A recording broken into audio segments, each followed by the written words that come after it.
They mocked her for being childless, called her cursed. Even her own husband's mother said she wasn't a real woman. But what no one knew was, she had once been abandoned herself. And from her deepest pain, she built a legacy that would change hundreds of lives. This is the emotional true story of how one woman turned shame into strength and became the mother of many. Before we continue, don't forget to like, comment and subscribe for more stories like this. The sun had just begun to rise, painting the sky with soft orange streaks, but Olivia Bennet was already awake. She sat on the edge of her bed, staring at the silent walls of the master bedroom she had once dreamed would echo with the laughter of children. Her hands were folded tightly on her lap, and next to her was a baby catalogue she hadn't thrown away. She kept it, not because she had hope, but because throwing it away felt like giving up on a part of her heart. 11 years of marriage, 0 children, and too many nights of crying silently into her pillow. "Daniel," she whispered, nudging her husband gently. "It's morning." Daniel rolled over, groaning, and rubbed his eyes. "Already? We're supposed to go to your sister's son's birthday today. Remember?" He blinked a few times. "Right. That's today. You okay?" Olivia gave a small smile. "I will be." But deep down, she wasn't. These family gatherings always left her feeling like a broken puzzle piece. The other women would talk about potty training, school fees, and baby milestones. Olivia had nothing to add. Sometimes, she would pretend to laugh along. Other times, she would sit in the corner, sipping water and waiting for time to pass. Later that day, they arrived at Daniel's sister's home. The front yard was filled with balloons, a rented bouncy castle, and the sound of children running around with sticky hands and wild laughter. Olivia stood at the gate for a moment before stepping in. "You made it!" Daniel's sister, Karen, greeted them with a hug. "Oh, Olivia, you look so slim. Must be easy when you don't have kids to chase after, her," she said, half joking. Olivia chuckled weakly. Inside the house, Grace, Daniel's mother, was already seated like royalty. She wore a big hat and a frown, which softened a little when she saw her son. "Daniel, come give your mother a proper hug," Grace said, ignoring Olivia completely. Olivia stood awkwardly. Grace finally looked her way. "Olivia," she said curtly, "nice of you to show up. You didn't bring any kids with you again this year, hem?" The words stung like a slap. "No, Ma," Olivia replied politely, her voice quiet. Grace turned to the woman beside her and said loudly, "Some women are just not built for motherhood, I suppose. Or maybe they angered God in a past life." Olivia felt her chest tighten. Her eyes began to sting. She looked at Daniel for support. He was standing by the drinks table, pretending not to hear. Later, in the kitchen, Olivia stood alone. She opened the fridge, looking for a bottle of water, not because she was thirsty, but because she needed something to do. Karen walked in and whispered, "Don't mind Mom. She's just old-fashioned." Olivia gave a small nod, blinking fast. "It's okay. I'm used to it." But she wasn't. Not really. That night, Olivia sat in bed, staring at the ceiling. Daniel lay beside her, scrolling through his phone. "Daniel," she said softly. "Why do you let your mother talk to me like that?" He sighed. "Babe, she's just old. You know how she is." "That's not an excuse. She embarrassed me. Again." "She didn't mean it like that." Olivia turned away. Her voice cracked. "You never defend me." Daniel paused, then said, "I don't want to fight. Can we talk about this tomorrow?" "No," she said, wiping her eyes. "I don't think there's anything left to talk about." The next morning, Olivia got dressed and left the house without telling Daniel where she was going. Her heart led her to a place she hadn't seen in years, Willow Creek Home for Children. The orphanage sat at the edge of town, behind a rusted gate and under a canopy of old trees. The building looked smaller than she remembered, but the memories came rushing back like a flood.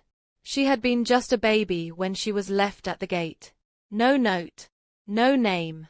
No one came back for her. Willow Creek was the only home she had ever known, until she turned 18 and was forced to leave.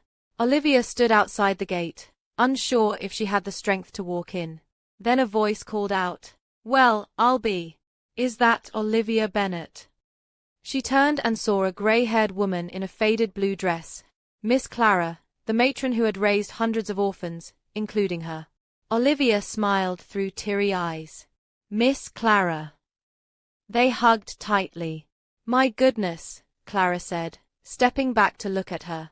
"You've grown into such a fine woman." "I wasn't sure you'd still be here," Olivia said, laughing gently. "Oh, I'm still here. This place will bury me before I leave it." They both chuckled. Inside the orphanage, the walls were chipped and the paint had faded, but the warmth was still there. Some children ran down the hallway, barefoot and giggling. Olivia followed Clara into the small kitchen, where they sat down with cups of tea. "I didn't realize how much I missed this place," Olivia said. Clara smiled. "This place missed you too. So, what brings you here today?" Olivia hesitated. "I guess I just needed to be somewhere I felt wanted." Clara nodded, her face softening. "Rough day." Olivia looked down into her cup. "They mock me. Daniel's family. They make me feel like I'm nothing because I can't have children." "You're not nothing," Clara said firmly. "You're a survivor. You're a woman with a heart as big as the ocean. Don't let small people shrink your soul." "I feel empty," Olivia whispered. "Like I'm not complete. Like something inside me is broken." "You know what I see?" Clara asked, reaching for her hand. "I see a girl who grew up with no mother, no father, no family, yet she never stopped loving. You loved Daniel, you loved this place, and I bet if I gave you 10 children right now, you'd pour yourself into them." Olivia's voice broke. "But I'll never have 10 children. I might never have one." Clara squeezed her hand. "That doesn't make you less of a woman." They sat in silence for a moment. Then Clara added, "This place is on its last breath, Olivia. Funds are drying up. We've had to turn away kids recently. I don't know how much longer we can keep the lights on." Olivia looked around at the building that once gave her shelter, food, love, even if it was imperfect love. "What will happen to the children?" she asked. "They'll scatter. Sent to overcrowded homes or to the streets." Something stirred deep inside Olivia. It was faint at first, like the flicker of a candle in a dark room. But then it grew, a quiet voice in her spirit saying, "Maybe this is what you were meant for all along." That evening, Olivia returned home. Daniel was on the couch watching TV. "You didn't tell me where you went," he said. "I didn't think you'd care." He looked at her, confused. "What's going on with you lately?" "I went back to the orphanage," Olivia said plainly. "Willow Creek. The one I grew up in." Daniel raised an eyebrow. "Why?" "It's in trouble. It might close down. They don't have enough money." Daniel shrugged. "That's sad. But what's it got to do with you?" "I'm thinking of helping. Maybe even buying the place." Daniel dropped the remote. "Buying it? Are you serious?" "I have some savings. That money was for us. For our future." "This is my future," she said firmly. "Helping children who don't have anyone." Daniel scoffed. "You're trying to fill a hole, Olivia. But this won't make you a mother." His words stabbed her like a blade. She stood, her voice shaking but steady. "Maybe not. But it will make me whole." He didn't understand. But Olivia didn't need him to anymore. The next morning, Olivia stood in front of the mirror, brushing her hair slowly. Her reflection looked stronger today, not because she felt less pain, but because she had found a purpose. She grabbed her phone and dialed. "Hello," came Miss Clara's warm voice. Hi. It's Olivia. Oh, sweetheart, I didn't expect to hear from you this soon. I've been thinking about what you said, about the orphanage shutting down. Clara sighed. It's hard to accept. Some nights, I cry myself to sleep. I've raised hundreds of children, and now I have to watch the home fall apart. I don't want that to happen, Olivia said quietly. What if I saved it? You mean? I want to buy Willow Creek. There was silence on the line for a few seconds. Olivia, Clara finally whispered, you were always a light in this place. Even when you were little. I remember how you used to calm the younger kids when they cried. I wasn't always calm inside, Olivia said, her voice shaking. But this place saved me when no one else wanted me. Maybe it's my turn now. That afternoon, Olivia drove to the property office to check on the legal side of things. The building wasn't listed yet. It was still under the name of a small community trust. She met with the trustee, a kind-faced older man named Mr. Watson. I'm surprised you're interested, he said, flipping through some papers. We've had no buyers. No donors. Nothing. It's not just a building to me, Olivia said. It's home. He smiled. You're not doing this for profit, are you? No, she replied. I'm doing it for the kids who still have a chance, like I once did. That evening, she sat at the kitchen table with her calculator and bank statements. The numbers were tight, but possible. She could use her savings, sell some of her jewelry, and maybe take a small loan. Just then, Daniel walked in and saw the papers. You're really serious about this, aren't you? He asked. Yes, Olivia said without looking up. Daniel leaned against the counter. I don't get it. Why now? Why this? I've spent the last 11 years letting shame control me, she said softly.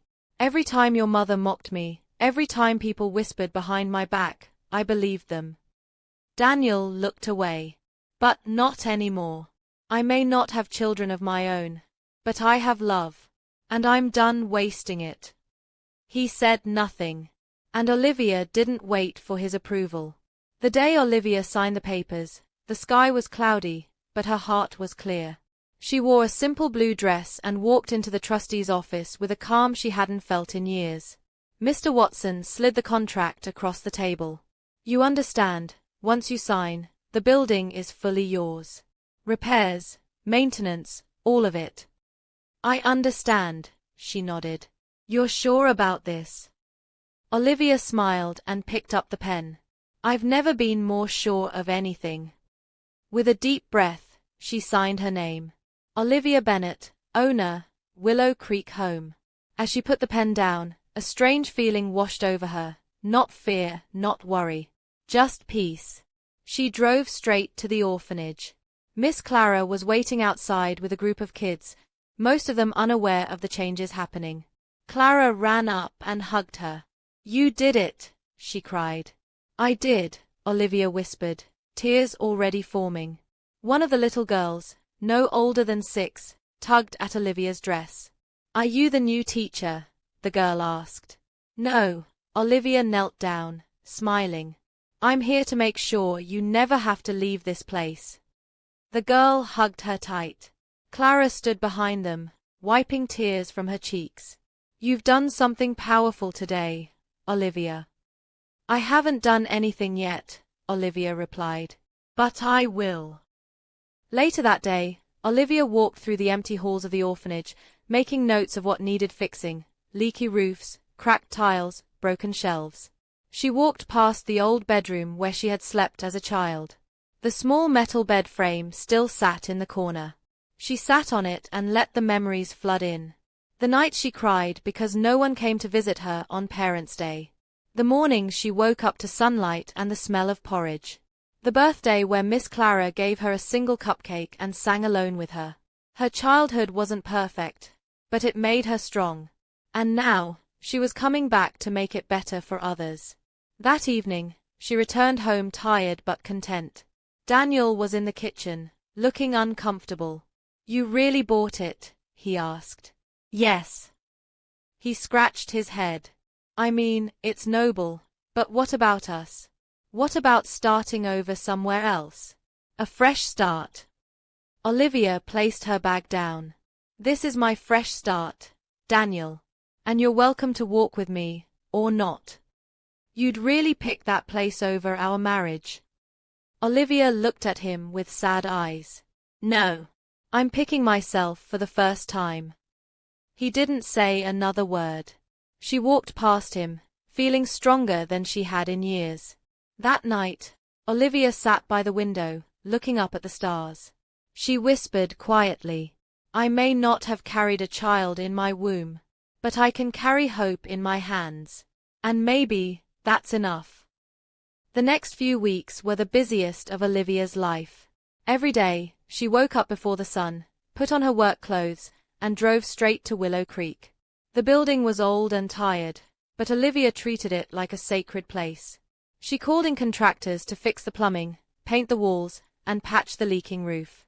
She sold some of her gold jewelry, including her wedding necklace, to raise extra money. You sure about this?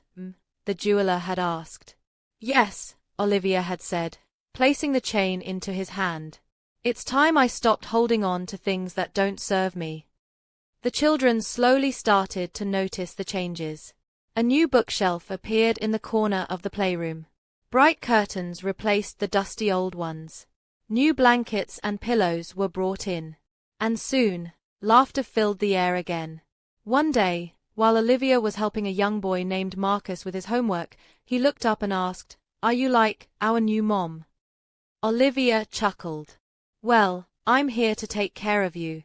That counts, doesn't it? Marcus grinned. Yeah. Can I call you Mama Olivia? She froze for a second. No one had ever called her that before. She smiled. Yes. I'd like that very much. Later that evening, Olivia found herself standing in front of a newly painted wall outside the orphanage. She stared at the faded nameplate that read, Willow Creek Home for Children. She pulled out a brush and a can of paint. With careful strokes, she painted a new name on the wall. Olivia's Haven. Miss Clara, watching from the doorway, walked up to her with tears in her eyes. You're giving these children something I couldn't always give you, Clara said.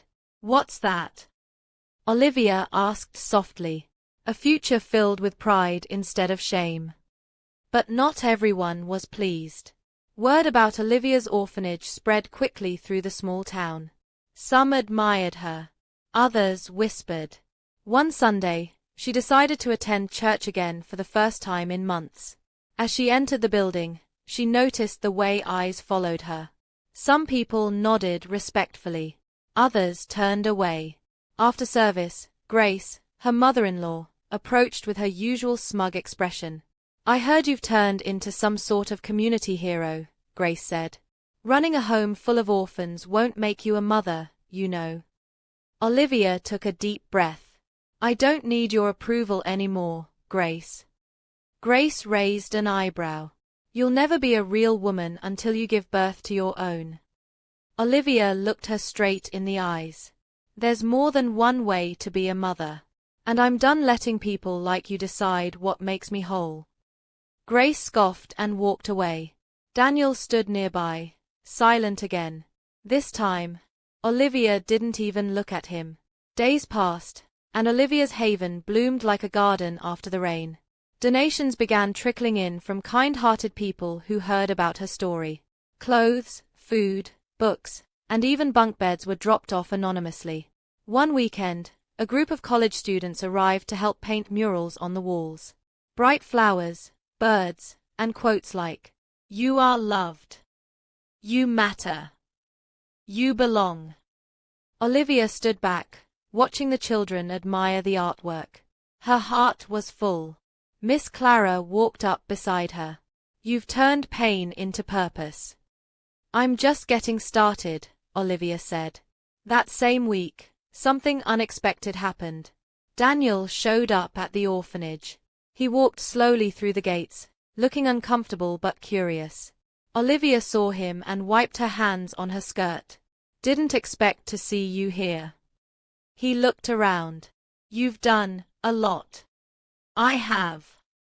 I didn't think you could pull it off, he admitted. I didn't need you to think I could. I needed me to believe it. He looked down. I've been thinking a lot lately. Maybe I've been selfish. Maybe I didn't understand your pain. You didn't, Olivia said honestly. And maybe you still don't. I'd like to learn. Olivia paused, then gestured to the garden. There's a fence that needs mending. You can start there. Daniel gave a soft nod. All right. She didn't need his apology. But maybe this was a beginning. Later that evening, one of the older girls, Leah, approached Olivia holding a small handmade card. What's this? Olivia asked. It's for you, Leah said, shyly. Olivia opened it. Inside, in wobbly handwriting, it read, Thank you for loving us. You're the best mom I never had. Tears filled Olivia's eyes. She knelt down and hugged Leah tightly. I love you too, she whispered. One night, as the sun set behind the hills, Olivia stood on the orphanage rooftop with Clara beside her. Below, children played in the yard. Laughter echoed up to them. I spent years begging God to make me a mother, Olivia said softly. But maybe. He already did. Just not in the way I expected. Clara smiled, placing a hand on her shoulder. And look at the family you've built. They stood in silence, watching the children run free. Olivia's heart, once heavy with shame and emptiness, was now overflowing with meaning, peace, and pride. Just when Olivia thought things were finally falling into place, a storm hit, quiet at first, but dangerous. One Monday morning, she received a letter from the Department of Child Welfare. The bold red letters at the top read, Notice of investigation, possible licensing violations. Her hands trembled as she read the rest. Someone had reported Olivia's haven for housing too many children and not meeting official safety standards. She rushed to Clara's office. Who would do this? Olivia asked, her voice panicking. We just passed the health inspection last month. Clara looked up slowly. The report was anonymous, but I have a guess. Olivia didn't need to guess. Grace. It all made sense now. The way Grace kept saying this won't last, and you're playing house. She must have made the call. Clara stood and placed her hands on Olivia's shoulders. We will face this, like we've faced everything. One child, one fight at a time. Later that day, a black government vehicle arrived. A stern-looking woman in a blazer stepped out and introduced herself as Mrs. Halley, an inspector from the state. I'm here to evaluate the safety, licensing, and living standards of this establishment, she said firmly. She walked through the building with a clipboard in hand, noting every cracked tile and chipped stair. She frowned at the size of the children's bedrooms and raised an eyebrow at the kitchen's pantry, which was slightly understocked. Ms. Bennett, she said, you're housing more children than your license allows. You'll need to reduce your numbers or face possible shutdown. Olivia's heart sank. But where will they go? That's not my concern, Mrs. Halley said. You have 7 days to make this right. That night, one of the boys, 12-year-old Eli, overheard the news. He packed a small bag and slipped out. He thought Olivia would be forced to send him away. So, he ran. When Olivia noticed he was missing, she ran out into the night rain, yelling his name. Eli, she cried. Come back, please. She searched for hours, mud on her clothes, soaked to the skin, until finally, near a quiet bridge, she found him curled up, shivering under a bench. Eli, she cried, kneeling beside him. Why did you run? I thought you'd have to send me away, he whispered. I didn't want to go to another place. I don't want to leave you. Olivia pulled him into her arms and hugged him tightly. I would live in a tent before I let them take you, she said, crying. You are not going anywhere. When they returned to the orphanage, the children ran out cheering. Clara wrapped a dry blanket around Eli. Olivia stood on the porch, her voice calm but full of fire. "We're not closing," she told Clara. "I don't care what it takes. I'm going to fight for this home." The next morning, Olivia sat at her desk, still wearing the same hoodie from the night before. She opened her laptop and began typing, pouring her heart into an open letter addressed to the entire community and the world beyond it. She titled it, "You called me barren, but I am a mother to many." Her fingers moved with passion and pain. She wrote about how she was abandoned as a baby, how she grew up in Willow Creek with no name, no family, how society mocked her for being childless. She wrote about her mother-in-law's cruel words, the lonely nights, the shame. Then she wrote about the moment she bought the orphanage, how she found meaning in the laughter of children, in teaching them how to tie their shoes, in brushing a sick child's hair, in reading bedtime stories to kids who used to sleep alone. She ended it with these words, "I may not have given birth, but I give love every single day. That makes me a mother, not just to one child, to many." She posted it on her blog, on Facebook, on community pages. Then she waited. Within 24 hours, her phone wouldn't stop buzzing. Messages poured in. "Thank you for speaking up. I needed this. You are a hero, Olivia. I'm donating now. Please don't shut down." The story was picked up by a local journalist, who wrote an article titled, "The Woman Who Turned Her Pain into a Home." Soon, national bloggers shared it. A popular parenting influencer with millions of followers reposted the open letter with the caption, "Motherhood is not just biology. Read this. Be changed." Donations exploded. Boxes of food, clothes, furniture, and money came in from strangers across the country. One donor sent in a check with a note that read, "To Olivia, you made me believe in goodness again." Even Mrs. Halley returned days later for a surprise inspection, and was stunned to see all the improvements. The shelves were full. The bedrooms had proper spacing. The kids were happy, clean, and well-fed. She cleared her throat and said, "Looks like Olivia's haven is now in compliance. No need for closure." Clara and Olivia hugged with joy. The children danced around them, chanting, "Mama Olivia, Mama Olivia." Back home that night, Olivia sat in silence on her couch. Daniel entered quietly and sat beside her. "I read your letter," he said. She nodded, unsure what he'd say next. He looked at her with soft eyes. "You've done something amazing. I don't know if I deserve to be beside a woman like you." Olivia smiled gently. "I didn't do this for approval, Daniel. Not yours. Not your mother's. I did this to survive and to heal. I'd like to help now, if you'll let me." She looked at him, thoughtful. "You can start by helping with bedtime stories tomorrow," she said. He nodded, grateful. And for the first time in years, Olivia felt a quiet kind of peace, the kind that comes when you stop asking permission to matter. One quiet afternoon, a car pulled up outside Olivia's haven. It was a familiar vehicle. Olivia stood on the porch, holding a small towel, drying her hands. The door opened. It was Grace. Her mother-in-law stepped out slowly, looking around the compound, children running in the garden, a volunteer painting the fence, and Daniel playing soccer with some of the boys. She walked up to Olivia, her steps unsure, her face unreadable. "I read your letter," Grace said stiffly. Olivia said nothing. "I didn't know," Grace began, pausing. "I didn't know you carried so much pain." Olivia's voice was calm. "You didn't want to know." Grace nodded, swallowing hard. "I was wrong. Very wrong. I let my fear and pride speak louder than kindness." Still, Olivia said nothing. "I know I can't undo the things I said. I know I hurt you," Grace continued.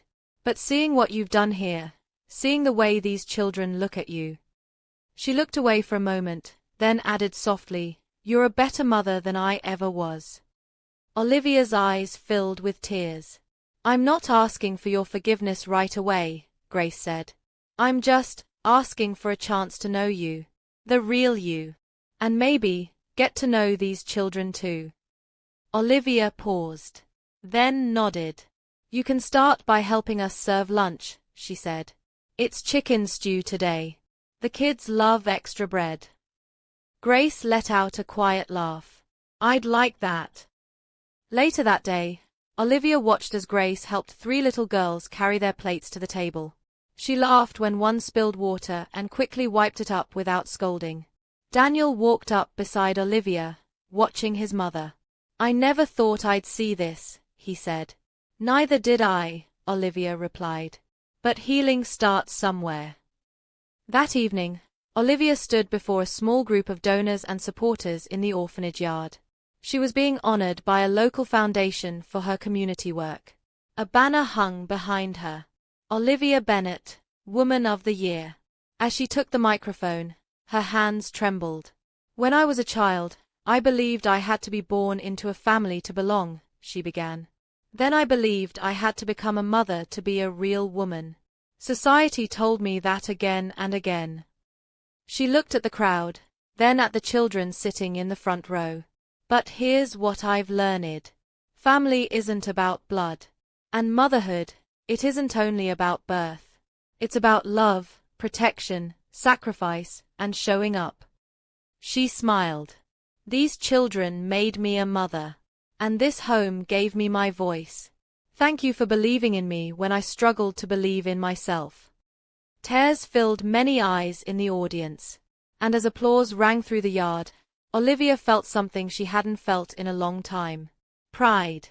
Months passed, and Olivia's haven continued to grow. New bunk beds arrived. A small garden was built in the backyard, planted and tended by the kids. A volunteer clinic was set up in a spare room, and a retired teacher offered free tutoring on weekends. Every wall of the orphanage now carried art, tiny handprints, poems, and drawings of smiling stick figures labeled Mama Olivia. One Saturday morning, a government official visited to deliver a surprise. Olivia Bennett, he said, handing her a folder. Congratulations. Your home has been officially licensed as a permanent care center for displaced children. Tears streamed down Olivia's face. Miss Clara, now retired but still living in a small room nearby, hugged her tightly. You did it, my girl, Clara whispered. You turned the pain they threw at you into bricks, and you built a home. That evening, as the sun turned the sky orange and gold, Olivia sat on a bench in the yard. A small girl, no older than 4, walked up to her with a teddy bear in hand. Hi, the girl said. They said you're Mama Olivia. Olivia smiled warmly. Yes, I am. Can I stay here with you? Olivia reached down, lifting the child gently into her lap. Of course you can, she said, kissing the girl's forehead. This is your home now. The little girl curled into her chest and whispered, You smell like safety. Olivia closed her eyes. She had cried for years over children she couldn't have. But now, children were coming to her. Not from her womb, but from the world. And her arms were finally full. Olivia walked inside and paused at the doorway of the nursery. There was laughter, quiet bedtime chatter, and the sweet sound of Clara reading a book out loud. She turned off the hall light, whispered goodnight to the stars, and closed the door gently behind her. She was no longer the abandoned child. No longer the mocked wife. No longer the woman shamed for being childless. She was the mother of a home, the heart of a family, and the keeper of forgotten souls. If this story touched your heart, don't just scroll away. Leave a comment below with one word, strength, to show support for every woman who's ever been judged for not fitting into society's box. Like this video if you believe motherhood is more than biology. Subscribe for more real, raw, and powerful stories like this one. And remember, some families are built by blood, but the strongest ones are built by love.